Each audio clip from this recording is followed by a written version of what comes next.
What's good, YouTube? Andre here with the DM Network. Y'all, if you're new to the channel, please smash that subscribe button. It's completely free, doesn't cost you anything at all, and it helps us to continue doing what we enjoy doing and making content. Now, on with the video. So, feeling a little bit better today. So that's a good thing. But y'all, I want to talk about something that I'm not the biggest fan of, and I think I've talked about this before, but nothing wrong with discussing it again. And it does involve Dragon Ball Project Z, so I do want to get back to discussing this, and that is multiplayer. Now, the game is marketed as an action RPG, and it's said to tell the story of Goku, excuse me, but also talk about like through Goku's eyes in a sense. So people are getting the conception that we'll only be playing as Goku. Now, this strikes me a little bit because I feel like it's difficult, y'all. I feel like we should be able to play with other characters. I think that if the game is only being played as Goku, then this game has to be good. Like, it can't afford to not be good. If you're only playing as one character, you look at games like Spider-Man and God of War, Horizon Zero Dawn, how much character development it was in that. But I mean, there's so many other iconic characters in Dragon Ball that to me, it's like, dude, if you're only playing just as Goku, then my gosh, this game has to be over the top awesome. But in 2019, with all the options we have available, with everything that gamers want, it's really on pins and needles for me to just believe that we'll only be playing as Goku. Especially if the game goes up to the Majin Buu saga. Right now, we know for sure it does the Frieza saga. We don't know much after that. And it tells the story of Dragon Ball Z. I don't know, y'all.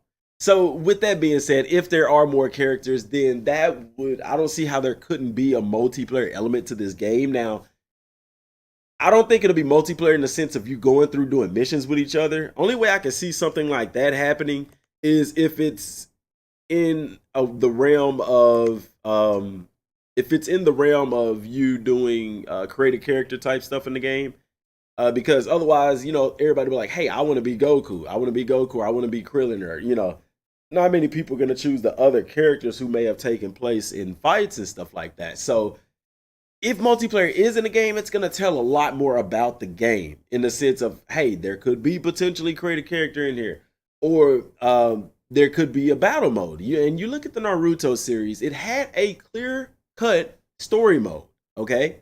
But then it also had a versus mode, basically, where you could just go and fight with the other characters and stuff like that. So I don't know. It really depends on what Bandai Namco wants. Because yeah, CyberConnect is the developer, but Bandai Namco, they're the publisher. They're the ones who saying we want this game to be like this. We want the game to be made like this. And they're the ones who hire CyberConnect too to bring that vision to life. Now, the past couple of Dragon Ball games have been pretty cool, pretty innovative as well. So I'm looking for this one to take that same step. Now, if there is multiplayer, will I engage in multiplayer?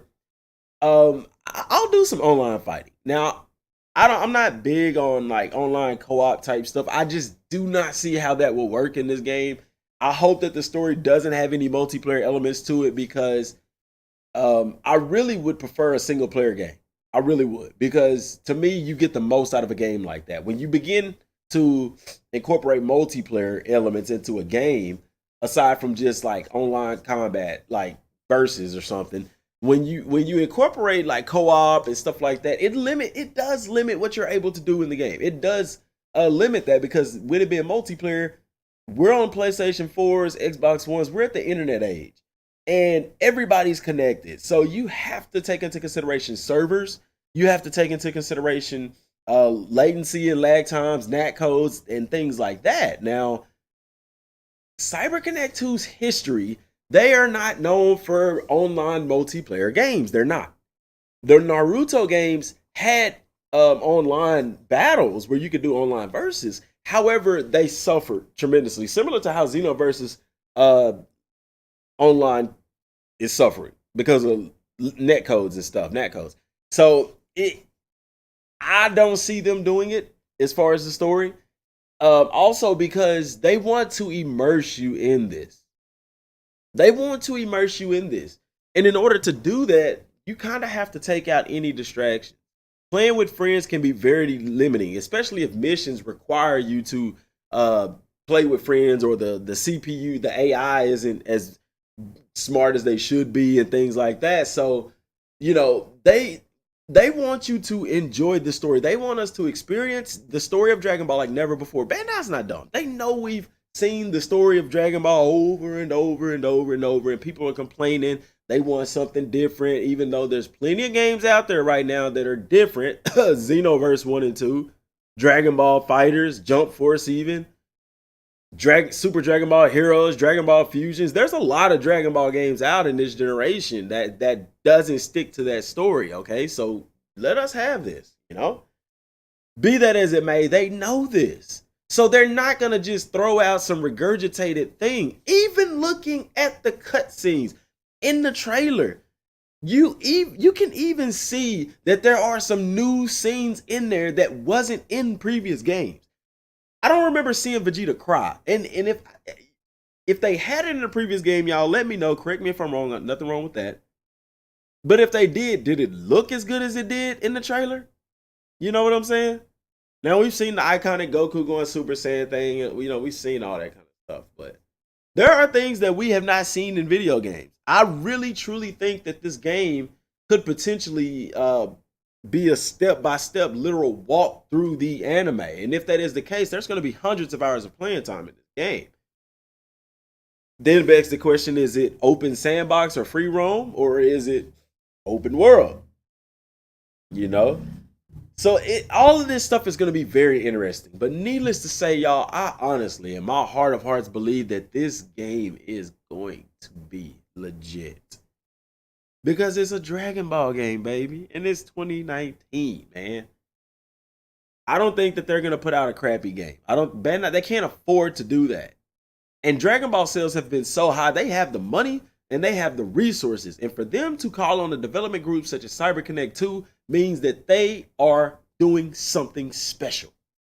And I'm taking a front seat to that. Let me know what y'all think down in the comment section down below. Till next time, thanks for watching. Peace.